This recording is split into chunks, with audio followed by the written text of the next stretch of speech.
এরকম ভরসা আছে যে হুজুর আমি এত আমল করেছি, আমার আমলের বদৌলতে আমি জান্নাতে ঢুকবো? কে কে আছেন দেখি আল্লাহর ওলি? আছে এরকম কোন আল্লাহর ওলি? হ্যাঁ আছে?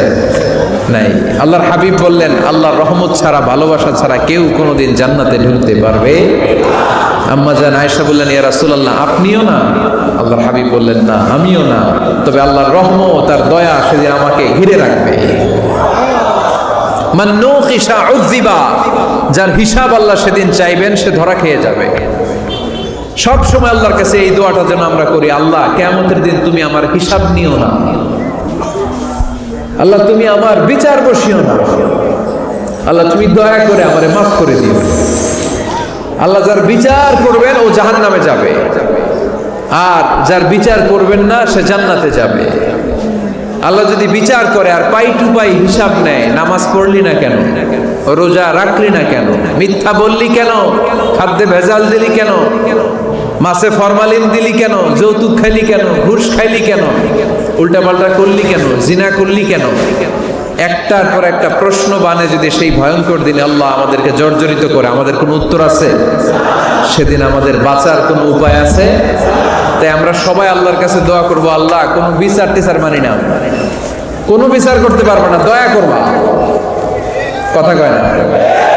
কি করবে? এবার আওয়াজ করে বলেন, বিচার চান না দয়া চান?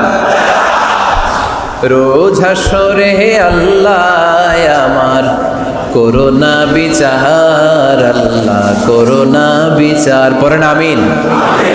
রোজ হাসরে আল্লাহ আমার করোনা বিচার, আল্লাহ করোনা বিচার, বিচার চাহি না তব দয়া চাহে এ গুনাহগার, আল্লাহ করোনা বিচার, পড়েন আমিন। তিনি যদি দয়া করেন তবেই আমরা জান্নাত যেতে পারবো, ঠিক কিনা?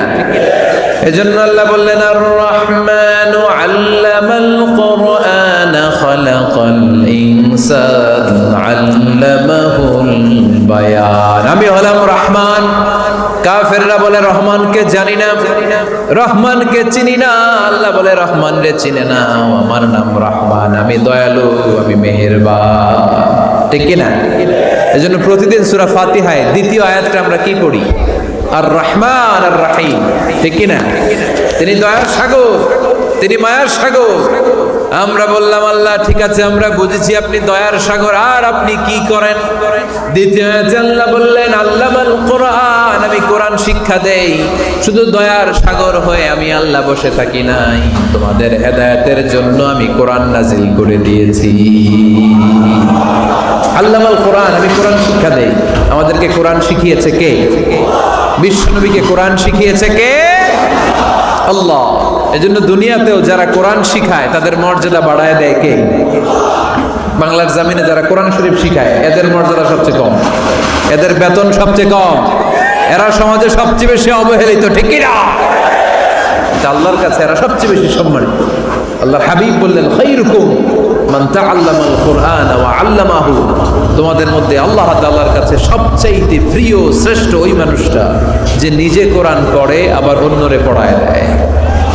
সুবহানাল্লাহ পড়ে। আপনি যদি কাউরে শুধু সূরা ফাতিহাটা শিখান, কোন সূরা?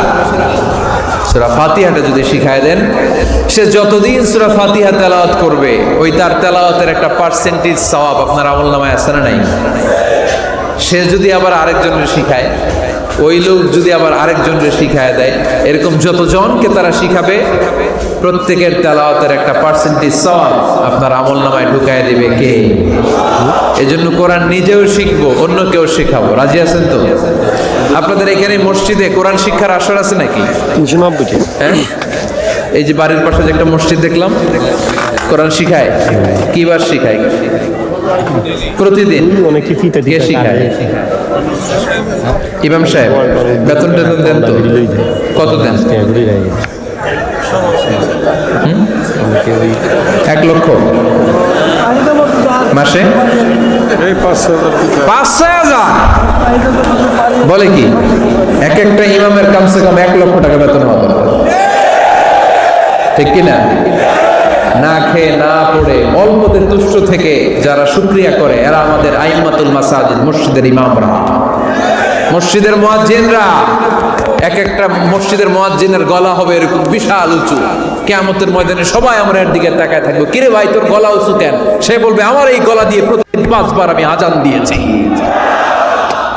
কিয়ামতের ময়দানে ঠিকই সম্মানিত, দুনিয়ায় আমরা চিনলাম না ওনাদেরকে।